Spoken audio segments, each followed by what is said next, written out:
வணக்கம். நம்ம வாழ்க்கை பயணத்துல சில சமயம் புயல் மாதிரி பெரிய பெரிய பிரச்சனைகள் வரும் இல்லையா? அப்போ நம்மள வழி நடத்த எது இருக்குன்னு எப்போதாவது யோசிச்சிருக்கீங்களா? நாம எல்லாருமே வாழ்க்கைங்கிற ஒரு பெரிய கடல்ல பயணம் செஞ்சுட்டு இருக்கோம். அந்த பெரிய கடலை எப்படி வெற்றிகரமா கடந்து போறதுங்கிறதுக்கான ஒரு ஆழமான ரகசியத்தை 2000 வருஷத்துக்கு முன்னாடியே திருவள்ளுவர் ஒரே ஒரு குறளை விளக்கிட்டாரு. வாங்க இன்னைக்கு அந்த ஒரு குறளோட ஞானத்தை நாம ரொம்ப விரிவாக பார்க்கலாம். நாம இப்ப பார்க்க போற இந்த குறள் திருக்குறளோட முதல் அதிகாரமான கடவுள் வாழ்த்திலிருந்து வருது.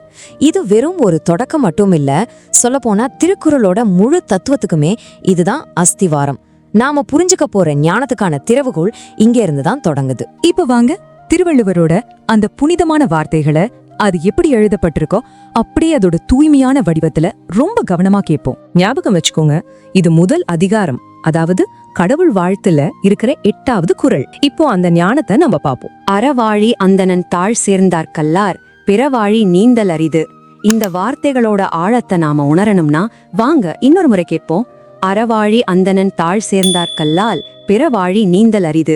இந்த குறளோட உண்மையான அற்புதமே இங்கதாங்க தொடங்குது. இந்த 7 வார்த்தைகளுக்குள்ள ஒரு பிரம்மாண்டமே அடங்கியிருக்கு.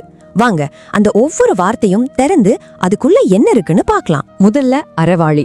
இதுக்கு என்ன பொருள்னா, அறம் அப்படிங்கிற கடல்ல மூழ்கி இருக்கிறவர், அதாவது இறைவன். அடுத்து அந்தணன். இங்க ஒரு முக்கியமான விஷயம் என்னன்னா, இது ஒரு குறிப்பிட்ட சாதியை குறிக்கிற வார்த்தையே இல்ல. தவம், ஞானம், இதுல எல்லாம் உயர்ந்த நிலையில இருக்கிற சான்றோர்களை குறிக்குது. தாழ் அப்படின்னா அவங்களோட புனிதமான திருவடிகள். சேர்ந்தாருக்குன்னா அந்த வழிய பின்பற்றி சரணடைஞ்சவங்களுக்கு. கல்லால்னா அவங்கள தவிர மத்தவங்களுக்கு. அடுத்த வார்த்தை பிறவாழி. இதுதான் நம்ம வாழ்க்கையில வர்ற துன்பங்கள், கஷ்டங்கள் நிறைஞ்ச இன்னொரு கடல். கடைசியா அரிதுனா ரொம்ப ரொம்ப கடினம். ஆக இந்த வார்த்தைகளுக்கு தனித்தனியா அர்த்தம் இருக்கு. ஆனா இது எல்லாம் ஒன்னா சேரும்போதுதான் அதோட உண்மையான சக்தி நமக்கு புரியும். அது எப்படி நம்ம வாழ்க்கைக்கே ஒரு ஆழமான உருவகமா மாறுதுன்னு இப்ப பார்க்கலாம். இந்த குறளோட மையச் செய்தியே இதுதாங்க. நம்ம வாழ்க்கை ஒரு பெரிய, நம்ம கணிக்கவே முடியாத ஒரு கடல் மாதிரி. சில சமயம் அமைதியா இருக்கும், சில சமயம் புயல் அடிக்கும். அப்போ அந்த கடலை கடந்து போக நமக்கு ரொம்ப வலிமையான ஒரு துணை, ஒரு கலங்கரை விளக்கம் மாதிரி ஒரு வழிகாட்டி கண்டிப்பா தேவை. அப்போ அந்த வாழ்க்கை கடல்ல நம்மள தாக்குற அலைகள்லாம் எது? அது வேற எதுவும் இல்ல, நம்ம மனசுக்குள்ள வர எண்ணங்கள் தான். முடிவே இல்லாத ஆசை, நம்மளையே எரிக்கிற கோவம், மத்தவங்களோட வளர்ச்சியை பார்த்து வர பொறாம, இந்த மாதிரி எண்ணற்ற கொந்தளிப்பான அலைகள் வந்து நம்ம மன அமைதியை குலைச்சு நம்மள ரொம்ப போராட வைக்கும். அப்படின்றா இந்த மாதிரி கொந்தளிப்பான அலைகள்ல சிக்கி தவிக்காம அந்த கடலை கடந்து போறதுக்கு என்னதான் வழி? குறள் சொல்ற ஒரே வழி, சான்றோர்கள் நமக்கு காட்டுனா அறம்ங்கிற உறுதியான பாதைய கெட்டியா பிடிச்சுக்கிறது தான். அது மட்டும்தான் இந்த பெரிய கடல்ல நாம மூழ்கி போகாம நம்மள அமைதியா கரை சேர்க்கும். 2000 வருஷத்துக்கு முன்னாடி சொன்ன இந்த ஞானம் இப்போ இருக்கிற காலகட்டத்துல நமக்கு எப்படி உதவும்னு நீங்க யோசிக்கலாம் இல்லையா? ஆனா நம்ம ஒவ்வொரு நாளும் சந்திக்கிற சவால்களுக்கு இது எவ்வளவு அற்புதமா பொருந்ததுன்னு இப்ப பாருங்க. இத நாம 2 உதாரணங்கள் மூலமா ரொம்ப சுலபமா புரிஞ்சுக்கலாம். ஒரு மாணவன் இருக்கான்னு வச்சுக்கோங்க. பரீட்சைக்கு படிக்கணும், ஆனா பாடத்திட்டம் ஒரு கடல் மாதிரி பெருசா இருக்கு.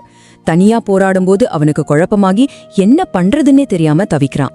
ஆனா அதே மாணவன் ஒரு திறமையான ஆசிரியரோட வழிகாட்டுதலோட படிக்கும்போது ரொம்ப தெளிவா, நம்பிக்கையோட அந்த தேர்வை சுலபமா கடந்து போயிடுறான். அதே மாதிரி ஒரு அடர்ந்த காட்டுல திசை காட்டி இல்லாம ஒருத்தர் தொலைஞ்சிட்டா வெளியே வர்றதுக்கு வழியே தெரியாது. ஆனா அந்த வழிய நல்லா தெரிஞ்ச ஒருத்தரோட கால் தடத்தை மட்டும் அவர் பின்தொடர்ந்தா போதும், பாதுகாப்பா வெளியே வந்துடலாம். நம்ம வாழ்க்கைக்கும் அறநெறி அப்படிப்பட்ட ஒரு வழிகாட்டி தான். இப்போ நாம இந்த குறளோட ஞானத்தை நல்லா ஆராய்ஞ்சிட்டோம். ஆனா உண்மையான பயணம் இனிதான் தொடங்குது. நாம கத்துக்கிட்டத நம்மளோட சொந்த வாழ்க்கையோட பொருத்தி பார்க்கணும் இல்லையா? இப்போ நீங்க எல்லாரும் ஒரு நிமிஷம் அமைதியா யோசிச்சு பாருங்க. உங்க வாழ்க்கை கடல்ல அறம்ங்கிற இந்த கலங்கரை விளக்கும் உங்களுக்கு எப்படி எல்லாம் உதவுது?